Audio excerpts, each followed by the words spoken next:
Sabi ni Lazy Bag, bakit po tahimik ang mainstream media about the president? Mabuti po may vlogger na katulad ninyo.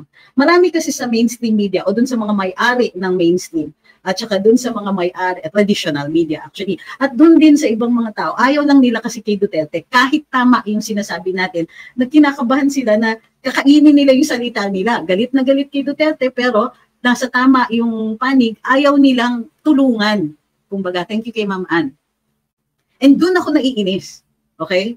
Kasi for the sake of their egos, for the sake of their pride, hindi sila magsasalita na tama yung panig ng mga Duterte, na tama ang panig ng DDS, that we are seeing the exact things that they know is going wrong with this Marcos administration. Ayaw lang nila talagang ibigay sa mga Duterte. And for me, that is evil. Ayaw niya sa Duterte kahit tama. Ayaw niya sa Duterte kahit may nagugutom. Ayaw niya sa Duterte, so you're just going to keep quiet and hope na kahit paano parehong matanggal Marcos at saka Duterte. Well, that's not gonna happen if you're going to sit on the fence. And my problem with you is that you know what is right and you know it. But because of the Duterte name, ayaw niyong gumalaw. Okay, we've done it before, we'll do it again. Duterte won by a wide margin when he ran in 2016. Kayang-kaya naming ulitin yan. Bago po natin puntahan yung topic ni Secretary Gibo, babasahin po muna natin, may umiikot na papel. Okay? Na ang title ay Gibo Must Be Replaced. Natanggap namin po ito sa ilang mga active service na personnel na dapat hindi namin pwede syempre ilabas ang pangalan dahil bawal po sila talaga mag-distribute ng ganito. And I don't want them to be considered as distributing, umabot din lang sa kanila, finorward nila sa amin. Now, sabi dito sa paper, Gibo must be replaced. Basahin ko na lang po muna and we will post this on Luminous by Trixie Cruz Angeles namin paglinawan sa Facebook page namin at saka dito sa YouTube. And gagawa namin po dito ng post sa sa TikTok. Okay? So, ang sabi is Gibo must be replaced. We are active members of the AFP, the Armed Forces of the Philippines, and vehemently seek the earnest attention of our Commander-in-Chief, His Excellency President Bongbong Marcos. While we support the proper chain of command as professional soldiers, we firmly believe that Secretary Gilbert Chodoro lacks the competence to lead the defense and professionalism to take full responsibility for his actions. The recent Ayungin incident on June 17, which humiliated the ranks of the entire military service, is a direct result of his narcissistic attitude and ambitious pursuit of getting elected to a national post. Secretary Chodoro unilaterally decided to carry out this operation, disregarding the opposing comments from military planners and strategists at the AFP and DND.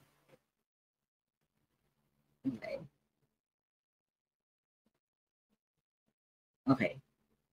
This rotation and resupply operation was never approved or even discussed at the National Task Force for the West Philippine Sea or the National Maritime Council.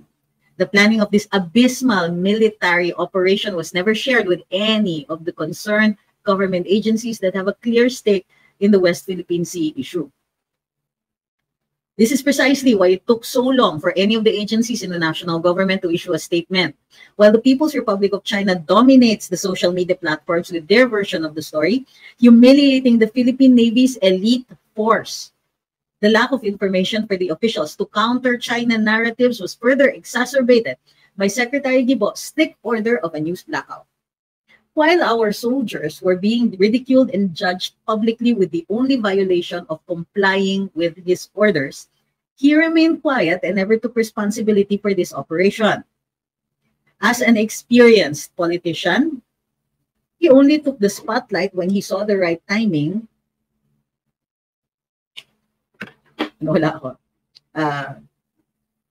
When he saw the right timing after the Honorable Executive Secretary's press conference.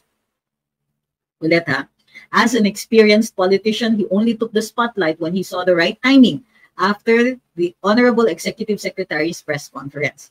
Even our allies, particularly Canada, the US, and Japan, were disappointed when they deployed their vessels for the maritime cooperative activity a day before the Rore, only to later find out that they were not informed about such a failed operation. As a result, the naval presence was criticized by the public for not taking action while the AFP personnel were being harassed.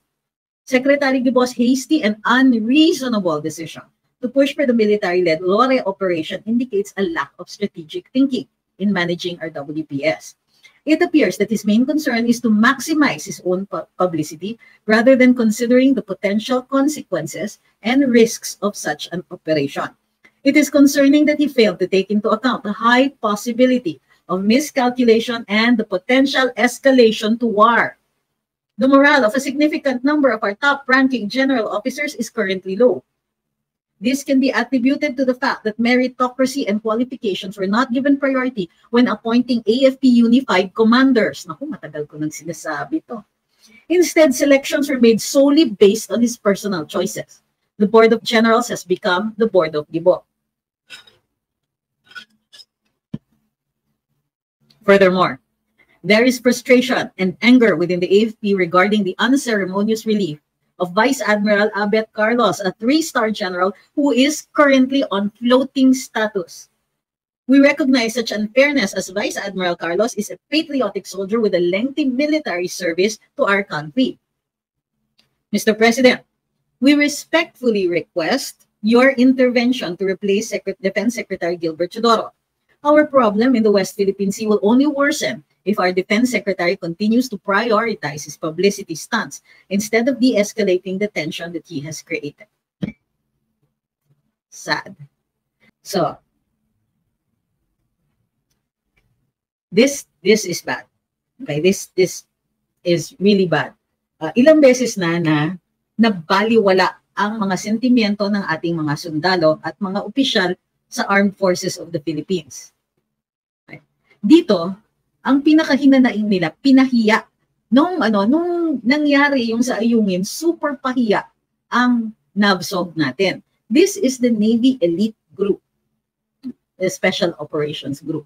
So, ito po yung best of the best, yung counterpart ng US Navy SEALs. And they were just humiliated by the Chinese boarding their craft and so on. Kasi ang pagkaintindi ko, they were ordered not to fight back and just to let things happen. In short, if there is a force applied on you, you must not resist that force. And this is a policy na ni-reiterate naman din po ng ating Pangulo. Hindi tayo lalaban, parang gano'n. Parang without actually saying so, they just let these things supposedly happen so that we can claim victimization. Okay? Bukod pa doon, after that, nag-play victim na tayo.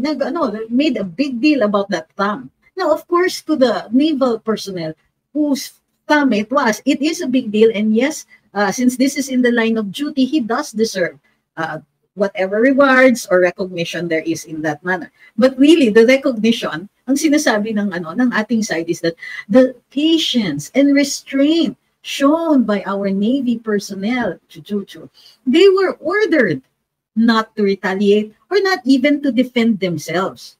But they were put in harm's way precisely for something like this to possibly happen. Bakit military ang pinadala natin? When former Secretary Harry Roque called that out, anong ginawa ng mga trolls who are actually the spokespersons for the administration? Thank you kay Jess Pascual. Ang sinabi nila, oy Harry, parang ganun. As if naman hindi alam ni Sec Harry Roque, former Sec Harry Roque, yung implications of sending a military vessel to an area that is patrolled by civilian vessels. Ay naku. Sabi ni El Vincent, I'm not from the military, but I could feel the sentiments from that letter. Totoo yan. Bukod pa dyan, yun na nga. Yun naman pala, kinarakterize pa ng ating defense, National Defense Department. Kinarakterize pa nila as an aggressive use of force. Base dun sa mga feedback ng mga kaibigan natin na nasa military, they were ordered, ordered not to fight back. Why? So, now, there's additional information. Itong paper na ito, assuming totoo lahat ng sinasabi dito, mayroon pang additional information, assuming din na totoo yon, na sinasabi sila. Na the truth is, Secretary Gibo, according to our other informants, is that Secretary Gibo himself is under pressure, not from the President, but from a non-government official in Malacanang. Okay? Na ito yung nagdidikta sa sa reaction or sa tono ng reaction daw and how we're going to deal with the issue here in the West Philippine Sea / South China Sea. Sabi ni Pinoy farmer in Bukidnon, BBM style, feeling pa victim. Totoo yan.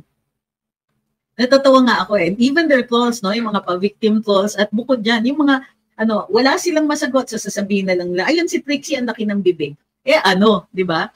It's what comes out of it that is important. And what I say is far more intelligent than anything that this administration has so far been able to say post my term. Okay? Sabi ni Mike Ube, I hate balimbing. Kaya sorry tol, kahit kabitenyo ako, di kita iboboto. Yun. That's the spirit. Sabi ni Meow Meow, pwede kayong gamitin yung issue dyan sa WPS na kung lumala gulo, pwedeng hindi matuloy election sa 2028. Well, kasi we will be under wartime conditions. And yes, he can use that as a reason to delay the elections. Kasi sa totoo lang, if there are conditions of widespread violence, that could prevent people from going to the polls, magka-failure of elections din yan eh. So yun, yes, actually. Ito, sabi ni Ton, ang Pentagon admitted, whereas DND and DFA on denial to the bones of their kapal ng face look at Gibo face pa lang, you will really doubt it. You know what, I'm just disappointed that Secretary Gibo has not managed to roll with this. The handling of this entire issue reflects not just Secretary Gibo, but the wishy-washiness talaga of this administration. Mahirap maging magaling na kalihim kung ang presidente mo ganyan. Ito, sabi ni Rosario Borsats, I feel sorry for Admiral Carlos, Defense Secretary, Foreign Relations Advisor failed. Decisions that lead to much complications and disappointments from AFP and Special Naval Forces. It's a froggy decision. Sabi ni 12301995 real. Para pong gusto po nila ata talaga magkagulo para makadeclare ng ML or something like that. Sabi ni Makabayan TV, the government has been taught well by their allies, the Makabayan bloc. They know too well how to agitate, arouse, and then with enough clout, the moronic trolls they will try to mobilize. Ay sus. O, eto pa. Si SAS ang naglabas. Merong preparatory document ng DND and DFA. Ito yata yung sinasabi ninyo. And they acknowledged, they contacted. So, kung nag-deny ang DND at DFA, mayroon pong dokumento that indicates that they knew at inaamin po ng US military na nag-operate sila. Although they say that as soon as the medical information came out about the effectivity of Sinovac, tumigil na po sila ng operations nila. Instead, the AFP and the DND allegedly denied that an operation at all was conducted. However, on the part of the U.S. Military Assistance Group or JUSMAG Philippines, they admit that they employed a wide range of operations in the information environment to include messaging on social media platforms and to counter the alleged disinformation being conducted by China, they did in fact misinform people about China's COVID vaccine. Sa madaling sabi, umamin sila, pero the DND and the DFA apparently did not. Sabi ni Patrick, parang ganyan yung panahon ni Pinoy. Thank you kay Bill Amor. Namatay lahat ng sundalo tapos nagturoan after kung sino ang mali. Sabi ni Makoy, ba't yung DND-SEC walang military background? Paano niya makuman maayos yung pinaka-sensitive na department? It doesn't work that way po. To be fair, it's like asking why the Secretary of Education is not an educator. At that level, but also depending on which branch you are, which department you are in, many departments require a manager rather than an expert in the field because the experts will be your advisors or co-managers. So yung mga USEC, ganyan, galing military yan, and so on. So kasi halimbawa, military law, there is usually an undersecretary in the DND who is the head of legal. So yun, dapat abogado yun. Pero kailangan ba yung undersecretary for legal ay bihasa sa court-martial proceedings? Not necessarily. Because he doesn't oversee the court-martial proceedings. But he must inform the secretary about the legal implications of his decisions, his orders, and so on. So hindi po necessarily kailangan na military ang head ng Department of National Defense. However, even we recognize when the department, when the secretary's decisions for the department are not well thought out. Lalong-lalo na sa ganitong klaseng operation.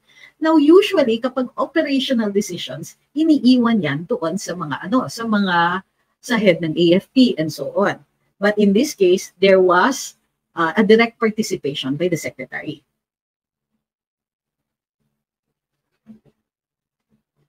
Leona says, daman naming mga OFW ang malasakit ni PRD during his time.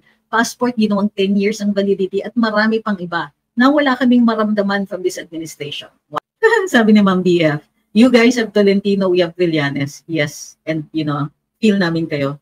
Kasi sa totoo lang, if we compare Trillanes with Tolentino, Tolentino is traitorous, but Trillanes, ibang level yan. Principles and values really do get blurred when political career is on the line. Also, I saw that Amy Marcos will run under the admin slate. Let me double check that. Hindi ko po yan nakita. Ma'am Patty says, mahirap kasi kung ang inai talaga sa mga sensitibong pwesto ay mga amboy, American educated tulad ni Gibo Chodoro, nagpapamalas pa ng allegiance kay Uncle Sam. Okay. Check ko yung statements ni Senator Amy din, ha? Sabi ni user, bakit hindi na nanahimik po, kimik out ka lang sa BBM admin? Laugh out loud pa siya. Unang-una, since you have no name and you are actually anonymous, I can actually call you stupid without incurring any libel charges. Alam niyo ba yun? Because I don't know who you are. You're hiding under a pseudonym. And unfortunately, you have come to a battle of wits unarmed. You look in the dictionary for the meaning of stupid and you might find this guy's picture. So the point you're making is what? That I should be quiet because I left the administration, even if I was quote unquote kicked out. That's no reason for me to transgress the Constitution by refusing to exercise my own right to freedom of speech. Ano ba akala ninyo? Just because I left the admin, wala na akong karapatan magsalita? All the more I should. And all the more I should talk about an administration that has gone nuts. Okay, that has been making decisions left and right that are so horrible for the Filipino people, that have put not just our future in danger, but our present as well. So what do you want? You want me to shut up over all of these shenanigans? You want us to shut up when people are already crying out because of the high prices of food? Because the high prices of food are driving prices up for almost everything else. So you want us to shut up because what? It's convenient for you? Because what? You just want to insult me by saying na kick out ka lang, and by the way, the president doesn't agree with you because I have a letter from him accepting my resignation. I also had a conversation with him about whether or not I could criticize him, and guess what? I have his permission. So, yung problema sa'yo, hindi mo naman siya kilala. Kung maka-defend ka, syusyunga-syunga ka, and you're actually making him look bad. If the president asked me not to criticize him, that would even be worse for him. Sa totoo lang, because he would be despotic. Do you know what that means? Siguro when you come back here, make sure you already know how to use a dictionary. So what's happening with Secretary Gibo? Now, just to be upfront, I met Secretary Gibo on several occasions. I interviewed him nung tumakbo siya bilang senador. And to tell you the truth, I was quite impressed by him. Now, yung information that we're getting also indicates that there's another dimension. Now, ang nagtataka ako, bakit si Sec Gibo ay in-overturn pa niya, kinontra pa niya yung sinabi ni E.S. Bersamin, who actually is primus inter pares, meaning, ewan ko, nung ako nandun, si E.S. Vic, I considered him our boss kasi siya talaga ang, in the absence of the president, siya po ang magta-transmit ng mga utos ni Pangulo and so on. At siya din po ang gumagabay sa mga kalihim. So nagtataka ako kung bakit si kalihim Gibo Chodoro ay kinontra niya yung sinasabi ni E.S. Bersamin. At ginamit pa ang pangalan ni Presidente. Sabi ni Sec Gibo, no, the President says, ganito, that was use of force, aggressive use of force. Which is very malapit-lapit yan sa fighting words. Sabi ni Moon 23, oh my goodness, we got a live one. Bakit ba galit na galit kayo sa Marcos? Ano bang ginawa sa inyo? Kailangan personal po yung galit namin. Hindi pwedeng magalit kami dahil sobrang taas ng presyo ng pagkain na alam naman niya kung ano ang kasagutan niyan at alam niya yung solusyon pero hindi niya ginagawa. Gawa nga ng yung mga middlemen at mga traders ay pinoprotektahan muna niya bago yung mga taong kumakain. Ha? Bago yung mga ordinaryong mamamayan, yung mga hampas lupa tulad namin na namamahala na sa presyo ng bigas, import siya ng import, alam niyang hindi bumababa ang presyo ng bigas, pero yun pa rin ang ginagawa niya, kaya tiba-tiba yung mga traders, pero hirap na hirap ang magsasaka at mga consumers. Kailangan hindi kami magalit pagka ganon. What about the mismanagement of this government? What about the yung pangako na ang tourism industry ang sasalba sa atin? O ano na nangyari? Pinoprotektahan niya yung political appointee na kalihim na nakaupo doon, pero hindi alam ang gagawin. Dinadaya pa nga yata nila yung mga yung mga numbers dyan. Well, I wouldn't be surprised if that were true. But the point here is, tourism was supposed to save our economy and what is he doing? Nothing. Gusto mo na mahabang listahan? O, nasa na yung mga build better more? Wala. Bakit 500 billion ng ayuda? 2 billion lang para makagawa o maumpisahan yung supply and logistics system para hindi masyadong mataas ang presyo ng pagkain. Bakit yun hindi nila pinondohan? Bakit pinapabayaan niya yung kanyang pinsan na mabigay ng pera kaliwat kanan pero walang developmental projects? You're asking me why I'm angry? I'm angry because we had so much high hopes in him. Because he laid out his plans. He laid out what the directive of this administration was going to be. Hinihintay ko pa hanggang ngayon yung pagbabago dun sa Mining Act para para mas maraming trabaho dito sa Pilipinas. Dito tayo magre-refine ng ore. Hindi masyadong masakit dun sa environment kasi one way or another we will be gaining more money. We will be getting better value for the things that we export. But did he do that? No. 2 years na po. Pero hanggang ngayon wala pang umpisa. Bukod pa dyan, inaandaran ng DENR yung Masungi Geo Reserve na si mismo ng Leonardo DiCaprio yung nagsasabing, teka muna, success story ito dun sa mga conservation ng ganitong klaseng lupa. Pero bakit pati yung DENR nang o-oppress sa kanila? Kasi minamatayan, gustong-gusto ng mga korporasyon na gawing developed area yan, mapatay na yung mga puno, yung mga kakaibang mga halaman na nandyan. Anong ginagawa ng presidente? Wala. So tatanungin mo sa akin, bakit ako galit? Ang dami, kulang ang isang araw, ikwento ko pa sa'yo. Ang problema sa'yo, ngayon, magto 2 years na, tingin mo may nagagawa pang matino yung presidente? Kahit man lang maawa siya, hindi pa niya ginagawa eh. Dati naiiyak yan pag nakikita niya may mga batang namamalimos sa lansangan. Ngayon, dumami yung mga gutom. Naiiyak pa rin ba siya? O napasarap na siya doon? Tuwang-tuwa sila doon sa concert, nakakalimutan nila may mga bata na nasa lansangan na gutom at wala silang ginagawa tungkol doon. Tatanungin mo, bakit ako galit? Ang tanong, bakit ikaw hindi galit? Sabi ni I Love, yung pinakamahal na agarwood, pinagbabawal ibenta kahit tanim ng tao, yun ayaw kasi nila yumaman ng mahirap. So, problema sa inyong mga trolls, hindi kayo nagko-compute. Magtatanong kayo ng ganyan, so pag nagsagot ako, dumadami yung mga followers dito. Ay, thank you kay Steve Villaluz. Bukod pa dyan, dumadami yung nakakarinig ng mga ini-explain ko na ganyan.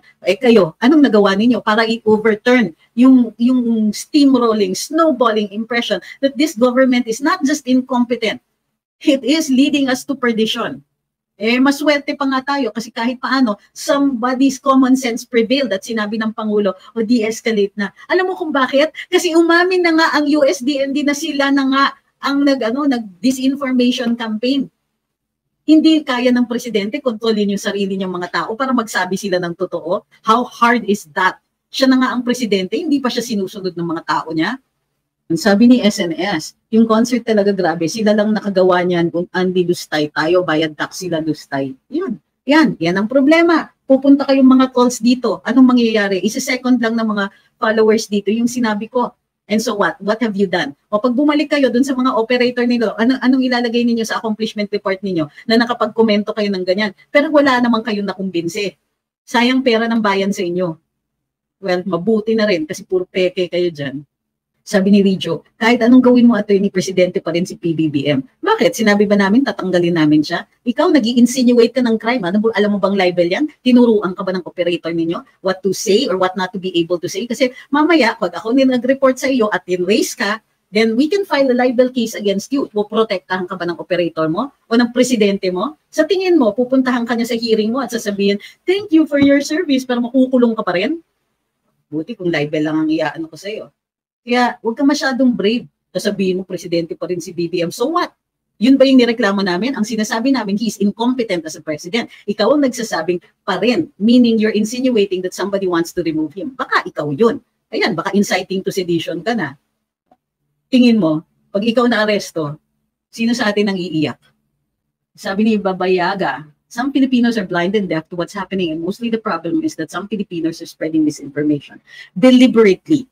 Iba po kasi yung pag-spread ng misinformation kasi they don't know any better. But there are people who deliberately do it. Katulad nitong mga trolls na sasabihin, 80 to 90 pesos daw ang per kilo ng bigas panahon ni Duterte. Excuse me, dito po nangyari yun. Halos, abuti ng 80 pesos nung minsan yan. Si Duterte talagang i-blame ninyo ng ganyan. Wala naman po kayong ebidensya at wala po kayong makukuha ng ebidensya. Nasa NFA nga ako noon, yung time na yon. Not only that, haller. Diba? Kailan lang naipasa ang RTL bago kaya hindi tumaas kagad ang presyo ng pagkain noon.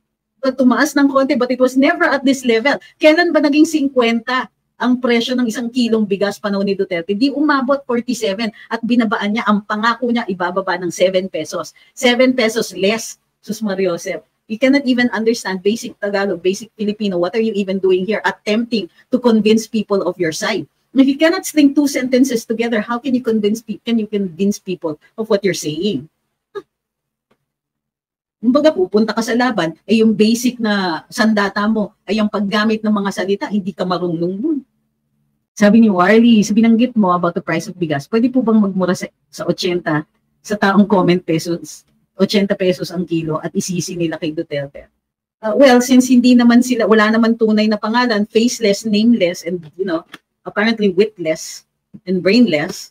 So actually, yeah, but the problem is the social media, they don't really want you to make mura.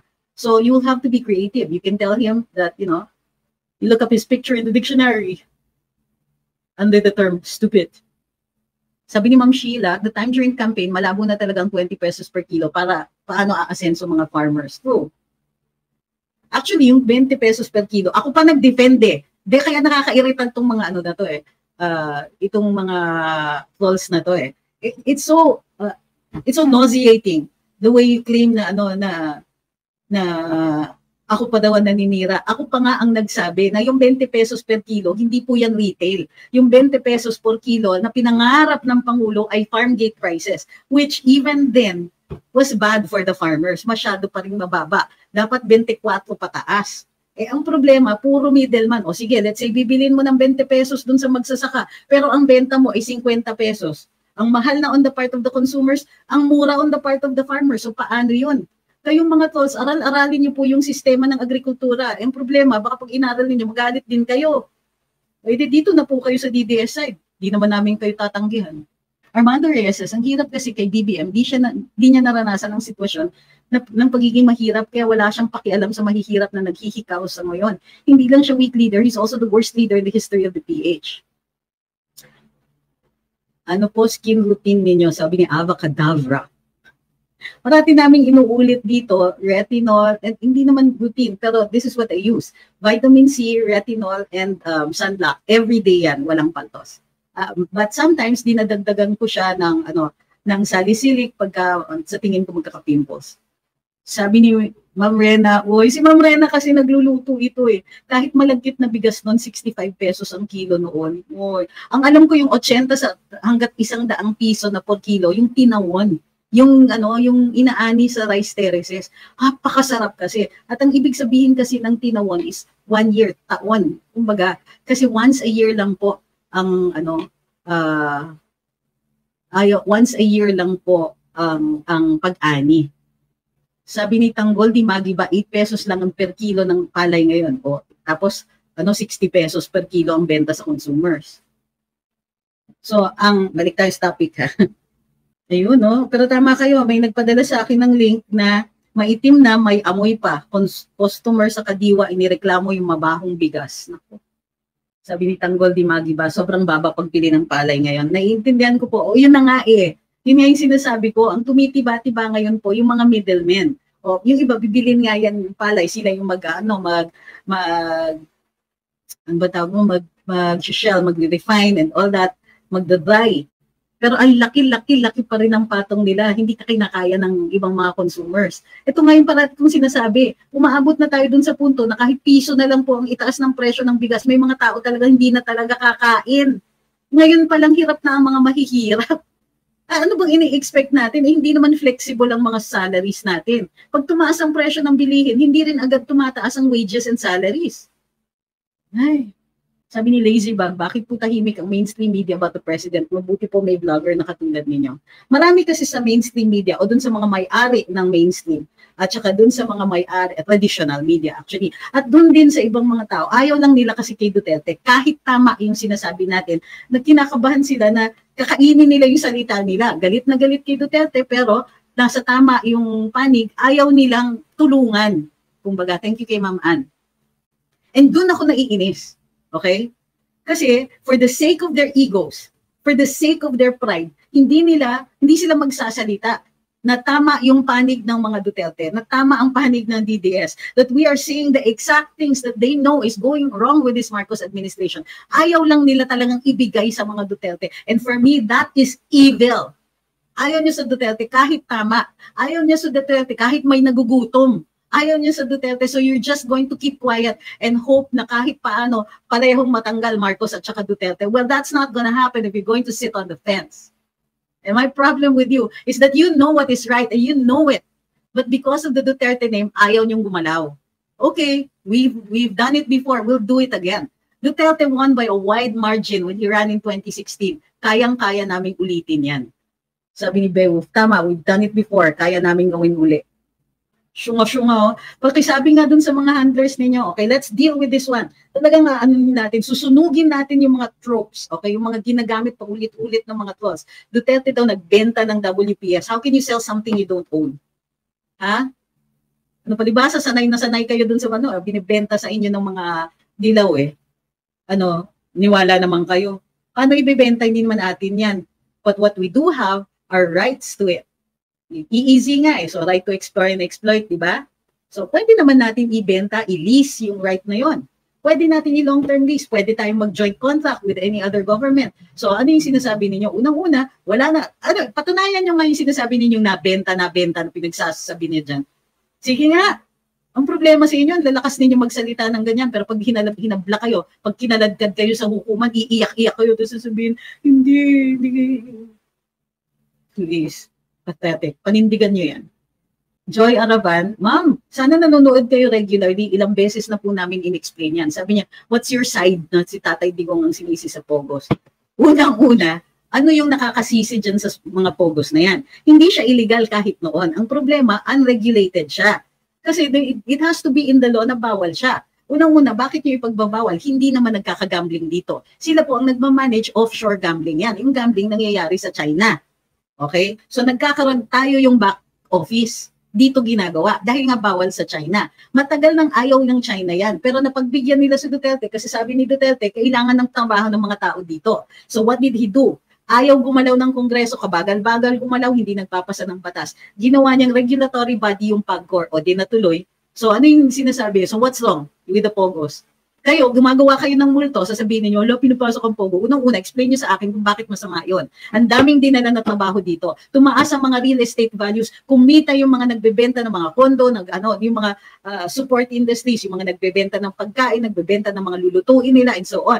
Nagkaroon tuloy ng mataas yung paggamit, yung mga rentals dun sa mga offices, dun sa mga areas. May mga commercial activities that were being conducted in the areas around the Pogos. What was wrong with that? Sabihin niyo, masama ang Pogo. Why? Why was it bad? Pakisabi nga. Kung magulo sila, well, ganun talaga yung risk. In any area with a high concentration, whether they're Chinese or even Filipino, you highly concentrate them in one area, you will experience an increase in crime. That was the price we had to pay for that.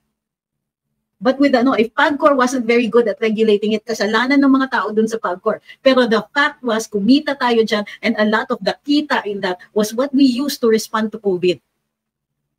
So, sasabihin niyo pa, what is your, COVID, yung Pogo. As if Pogo was a bad word. Kailan naging masama yun? Naniwala naman kayo dun sa mga taong, demonize ng mga Pogos. Pero nasan yung, pagkakamali dun? Nasan yung illegality dun sa Pogos? Pakisabi nga sa akin. Kaya nga nagkaroon ng regulatory body dyan. There was no law that says hindi siya pwede dito. Kasi it was not gambling. The gambling was not being done here in the territorial jurisdiction of the Philippines. It was being done somewhere else. And sa totoo lang, sasabihin ninyo galit na galit kayo sa mga incheck. It was the Chinese who didn't want the Pogos here. Sabi ni Ewick, 2023, bakit kailangan pa umutang na malaki kung malaki pala nakuha sa Pogo? Hindi kayo nakakaintindihan, no? Magkano ba ang ginastos natin ng COVID? Sa tingin mo that was enough? Buti sana kung pinalaki natin, wala namang pagkakataon na palakihin yan dahil dinumuga tayo ng COVID eh. Tigil lahat eh. Sa tingin mo, naka-ariba yung mga Pogo nung panahon ng COVID? Meron bang nagagambal? Hindi nga makalabas yung mga tao sa China, doon po yung mga nagagambol. So, pwede ba, intindihin nyo naman yung mga pangyayari dito, sasalita lang kayo para, for the sake of what? Of trying to punch holes in my argument? Mag-aral muna kayo. Tapos meron pang magpapasok dyan with stupid comments. Anti-BBM kayo? No, pro-Philippines ako. This president is ruining the country. And I'm against any person who introduces really terrible policies in this country. And ito mga, yung rampant importation at the expense of the farmers and the consumers, ikaw matutuwa ka?